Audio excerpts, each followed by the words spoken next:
ભરૂચના હાંસોડ તાલુકાના કુડાદરા ગામે સ્થાનિક સ્વરાજ્યની સંસ્થાઓની ચૂંટણીઓના માહોલ વચ્ચે ભવ્ય લોક ડાયરો યોજાયો હતો।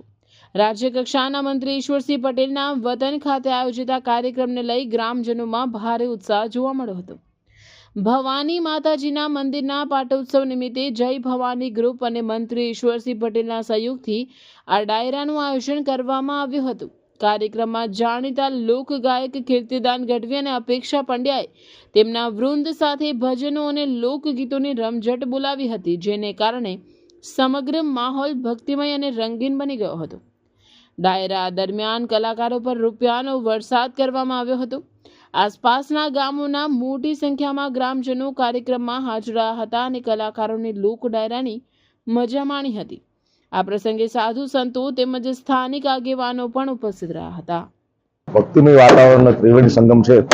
હજારોની સંખ્યામાં લોકો આવ્યા છે, માતાજીનો પાટોત્સવ ઉજવે છે અને આ ગામમાં આ વિસ્તારમાં આવી અને મને ખૂબ આનંદ થયો। હું આવ્યો છું મોરબી કિરીટસિંહ રાણા લીંબડીના ધારાસભ્ય પણ આવ્યા છે।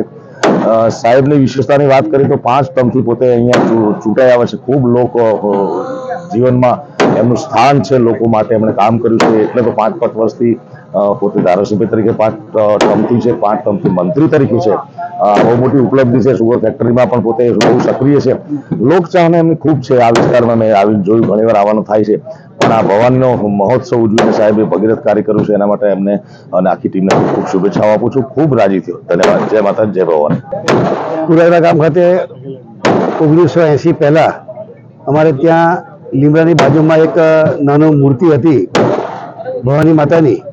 ત્યારે 1980માં 80-81ની અંદર મારા સ્વર્ગસ્થ પિતા શ્રી ઠાકોરભાઈ ગોરે પટેલે આ મંદિર બનાવીને પુનઃસ્થાપના કરવામાં આવી હતી। આજે લગભગ 45 વર્ષ થવાના આજે પાટોત્સવ છે, ત્યારે મંદિર પણ જર્જરિત થવાને કારણે ઉપરથી પાણી ટપકતું હોવાથી નવું મંદિર બનાવવાનું હોય આજે અહીંયા ડાયરાનું આયોજન કરવામાં આવ્યું છે। આ ડાયરાની અંદર અમારા પરમ મિત્ર અને પૂર્વ રાજ્ય સરકારના મંત્રી, હાલમાં લીંબડી વિધાનસભાના ધારાસભ્ય એવા આદરણીય શ્રી કિરીટસિંહ રાણા સાહેબ, સાથે સાથે અમારા વાઘોડિયાના ધારાસભ્ય આદરણીય શ્રી ધર્મેન્દ્રસિંહ ઝાલા તેમજ કરજણના ધારાસભ્ય શ્રી અક્ષરભાઈ પટેલ, આ બધા જ મિત્રો આવ્યા છે। અને સૌરાષ્ટ્રથી પણ અમારા ઘણા બધા મિત્રો, ઘનશ્યામસિંહ ઝાલા, અમારા હરપાલસિંહ ઝાલા, આ બધા જ મિત્રો અહીં આવ્યા છે। ત્યારે આજે અહીંયા મોટી સંખ્યામાં પબ્લિક પણ આવ્યું છે। જ્યારે મા ભવાની માતાના મંદિરનું નિર્માણ થવાનું હોય ત્યારે ખૂબ ખુશી અને આનંદનો માહોલ ગામની અંદર પણ છે, આજુબાજુના ગામોની અંદર પણ છે। ત્યારે ફરીથી મા ભવાનીને પ્રાર્થના કરીએ છીએ કે મંદિર જલ્દી બને અને ભવ્ય બને, એ માતાજીને પ્રાર્થના કરીએ છીએ।